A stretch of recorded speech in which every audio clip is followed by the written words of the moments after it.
प्रिय विद्यार्थियों, नवीन शिक्षा पद्धति द्वारा शिक्षा ग्रहण करना कैसा लग रहा है? बेटा, कुछ बच्चों के पास क्षितिज पुस्तक नहीं है और इसीलिए हम पहले काव्य खंड करेंगे। पहली कविता आप लोग कर चुके हो, अब हम दूसरी कविता प्रारंभ करने जा रहे हैं। दूसरी कविता का नाम है राम लक्ष्मण परशुराम संवाद। इसके बारे में बता देती हूँ, ये बालकांड से लिया गया है और रामचरितमानस के बालकांड से लिया गया है। ये बालकांड रामचरितमानस में 7 कांड हैं और बालकांड पहला कांड है। इसमें राम लक्ष्मण शत्रुघ्न भरत के जन्म के बारे में, उनकी बाल क्रीड़ाओं के बारे में और विश्वामित्र ऋषि द्वारा उनको राम लक्ष्मण को वो वन के लिए ले गए थे उसका वर्णन है। और जनकपुरी में धनुष शिव धनुष के भंग होने का वर्णन है और वन में राक्षसों के वध, इस प्रकार के प्रसंग इसके अंतर्गत हैं। और यहाँ पर ये काव्य पंक्तियां मैंने लिखी हुई हैं। इसमें सर्वप्रथम आप लोगों को इसका काव्य सौंदर्य बताऊंगी और इससे संबंधित पूर्व प्रसंग जो है, जो इससे जुड़ा हुआ है। इसका काव्य सौंदर्य है संवादात्मक शैली नंबर 1 काव्य सौंदर्य है यहाँ पर ये पंक्तियां। नंबर 2 है अवधी भाषा है। इसमें रामचरितमानस तुलसीदास द्वारा रचित है और ये अवधी भाषा में लिखित है। वीर रस है, तत्सम तद्भव शब्दावली है, दोहा चौपाई छंद है, ओज गुण। और इसमें पहला पद है, इसकी बात कर रही हूं मैं बस, अनुप्रास अलंकार है। बाकी में यही रहेंगी, बाकी सब सिर्फ अलंकार परिवर्तित हो सकता है। बेटा, यहाँ पहला पद मैंने अंकित किया हुआ है, ये लिख दिया है यहाँ पर। आज हम पहला पद ही करेंगे और आप लोग ध्यान पूर्वक इसको सुनोगे। इससे पूर्व प्रसंग मैं बता देती हूँ आपको। यहाँ पर राम लक्ष्मण परशुराम संवाद, तीनों के बीच परस्पर संवाद है यहाँ पर। और परशुराम क्रोधित हैं। वो क्रोधित क्यों हैं? भगवान परशुराम का क्रोध जग जाहिर है। और इसके पीछे की एक कथा है कि उनके जो पिताजी हैं ऋषि जमदग्नि, उनके पास एक गाय थी, कामधेनु गाय, और वो इच्छित फल देने वाली थी। तो एक बार क्या हुआ कि कार्तवीर्य सहस्त्रबाहु शिकार की मंशा से वहां घूमते हुए वहां निकल आया और उसने उस गाय को देखा। तो उसने उसको लेने की इच्छा जाहिर की। ऋषि जमदग्नि ने इनकार कर दिया तो वह उस गाय का बलपूर्वक हरण करके ले गया। तो इस पर परशुराम क्रोधित हो गए और उसने सहस्त्रबाहु की हत्या कर दी। लेकिन ऋषि जमदग्नि इस हत्या से, तो जमदग्नि ऋषि ने उसकी निंदा की, घोर निंदा की और परशुराम से उसका प्रायश्चित करने के लिए कहा। तो जो सहस्त्रबाहु के पुत्र थे उन्होंने ऋषि जमदग्नि की हत्या कर दी। इस प्रकार देखो बेटा, रंजिश बढ़ती गई और परशुराम का क्रोध 7वें आसमान पर पहुंच गया। तो उसने प्रतिज्ञा की कि मैं इस समूची धरती को क्षत्रियों से रहित कर दूंगा। इस प्रकार की उन्होंने प्रतिज्ञा ली। तो वो क्षत्रियों का दुश्मन रहा है परशुराम। और यहाँ पर शिव धनुष के श्री राम के द्वारा, श्री राम जी भी क्षत्रिय वंशज थे, तो उनके द्वारा शिव धनुष को तोड़ा गया देखकर वो क्रोधित हो जाते हैं। और यहाँ पर परशुराम का क्रोध दिखाया गया है और श्री राम का शांत स्वभाव दिखाया गया है, जो बीच बीच में शांत करने की कोशिश करते हैं। और लक्ष्मण का उग्र स्वभाव, वो व्यंग्यात्मक शैली में यहाँ पर संवाद स्थापित करते हैं। तो इन तीनों के बीच का परस्पर संवाद है यहाँ पर इस कविता में। तो नाथ शंभु धनु भंज निहारा। नाथ, यहाँ पर नाथ कौन कह रहा है? भगवान राम। परशुराम को कह रहे हैं कि हे नाथ, हे स्वामी, शंभु धनु, शंभु शिवजी, धनु धनुष, शिवजी का धनुष, भंज निहारा, भंज का मतलब तोड़ा, जिस किसी ने भी तोड़ा है। हे नाथ, शिवजी का धनुष जिस किसी ने भी तोड़ा है। ओ इही मतलब केऊ एक दास तुम्हारा होगा।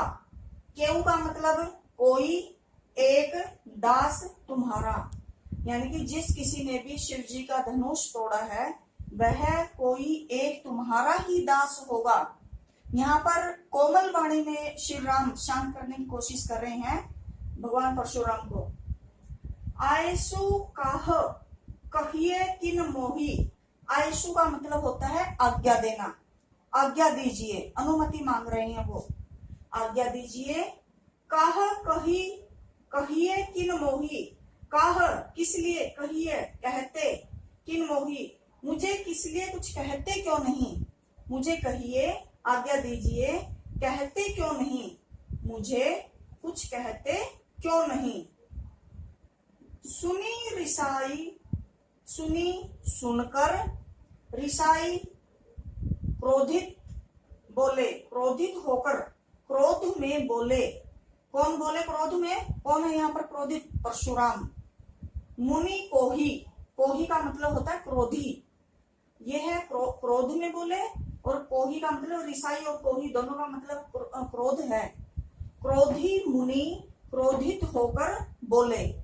यह सुनकर जो श्री राम ने कहा है कि कोई तुम्हारा ही दास होगा जिसने इस शिव धनुष को तोड़ा है, आज्ञा दीजिए, आप मुझे कुछ कहते क्यों नहीं। तो यह सुनकर परशुराम मुनि, क्रोधी मुनि गुस्से में बोले। सेवकु सो जो करे सेवकाई। अब परशुराम कह रहे हैं कि सेवकु, सेवक, सो जो, यानी कि वो वह होता है, सो जो वह होता है जो सेवा करता है। सेवकु सो, सेवक वह होता है जो सेवा करता है। अरि करनी करी, अरि करनी होता है दुश्मनी, दुश्मनी करने वाला, करिए लड़ाई, लड़ाई ही करता है। दुश्मनी करने वाला तो लड़ाई ही, करिए लड़ाई, लड़ाई ही करता है। सुनहु राम जेहि शिव धनु तोरा। सुनहु राम, हे राम सुनो, श्री राम से कह रहे हैं वो परशुराम कि हे राम सुनो, जेहि जिस किसी ने भी शिव धनुष को तोड़ा है। सहस्त्र बाहु सम सो रिपु मोरा। यहाँ पर रिपु का मतलब भी दुश्मन है, अरि का मतलब दुश्मन होता है, रिपु का मतलब भी दुश्मन है। कि वह किसके समान उसका दुश्मन है, सम का मतलब समान, सो वह, रिपु दुश्मन, मोरा मेरा, सहस्त्र बाहु के समान।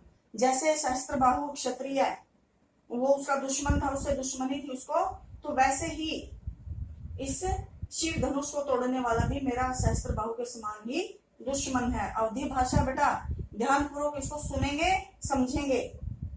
सो बिलगाऊ, बिलगाऊ का मतलब अलग हो जाए, बिहाई समाजा, इस समाज से अलग हो जाए। सो वह, यानी कि जो कोई भी ये गुस्ताखी करने वाला है, सो वह, बिलगाऊ अलग हो जाए, बिहाई समाजा, इस सारे समाज से वह अलग हो जाए। न तय नहीं तो मारे जहीं सब राजा, नहीं तो सारे राजा, जितने भी बेचारी ये निर्दोष जनता जो बैठी हुई है साथ में, समाज पूरा, वहां पर तो सभी सैनिक बैठे हुए थे ना, तो उनको कह रहा है कि ये सारे निर्दोष जो प्रजा है ये मारी जाएगी, बेचारी सैनिक मारे जाएंगे, इसलिए वो इस समाज से, इस भरी सभा से अलग हो जाए, ताकि जो दुश्मनी करने वाला है, जो गुस्ताखी करने वाला है, उसको सजा मिल सके। नहीं तो ये सारे बेचारे राजा लोग मारे जाएंगे। सुनी मुनि वचन, सुनी सुनकर, मुनि वचन, मुनि के वचन। अब लक्ष्मण से चुप नहीं रहा जाता। अब लक्ष्मण उनके मुनि के वचन सुनकर क्या करने लगे, वो मुस्कुराने, मुस्कुराने लगे। हंसने, व्यंग्य भरी हंसी है यहाँ पर, मुस्कुराने वाला वो नहीं, मुस्कान नहीं है यहाँ पर, व्यंग्य से भरी हुई हंसी। लक्ष्मण हंसने लगे।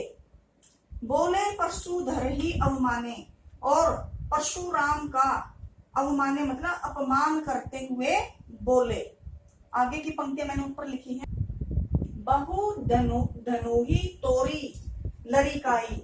अब यहाँ पर परशुराम वो लक्ष्मण क्या कह रहे हैं, बहु का मतलब बहुत सारी, धनुही का मतलब धनुहिया, इस प्रकार की छोटी छोटी जो बच्चे खेलते हैं वो धनुही बनाकर, इस प्रकार की बहुत सारी धनुहिया तोड़ी हैं। लरिकाई, लरिकाई का मतलब बचपन में, लड़कपन में हमने ऐसी बहुत सारी धनुहिया तोड़ी हैं।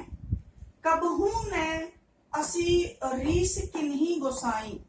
कबहू ने कभी भी, न नहीं, असी का मतलब ऐसी, रीस का मतलब गुस्सा, किन्ही गोसाई किया, गोसाई यहाँ पर किसको कह रहा, वो परशुराम को कह रहा है कि हे गोसाई, हे परशुराम, हमने बचपन में ऐसी बहुत सारी धनुहियां तोड़ी हैं, इससे पहले तो आपने कभी भी ऐसा गुस्सा नहीं किया।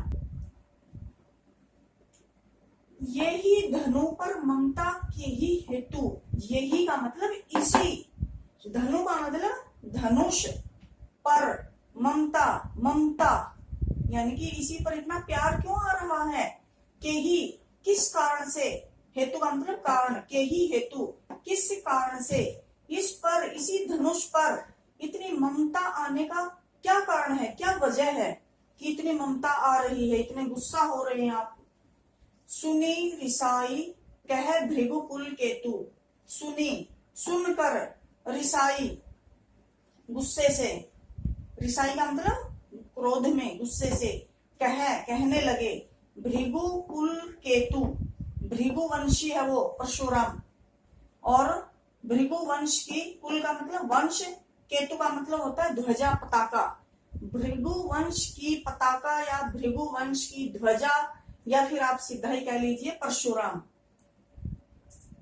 यह सब सुनकर गुस्से में परशुराम कहने लगे, रे नृप बालक, अरे नृप का मतलब होता है राजा, अरे राजा के बालक, काल के वश में होकर, बोलत तो ही न संभार, तू बोलते हुए अपने आप को संभाल नहीं रहा है, तुझे पता है कि तू काल के वश में है, लेकिन तू फिर भी बोलते हुए स्वयं को तो ही न संभाल नहीं रहा है, बोलता ही जा रहा है।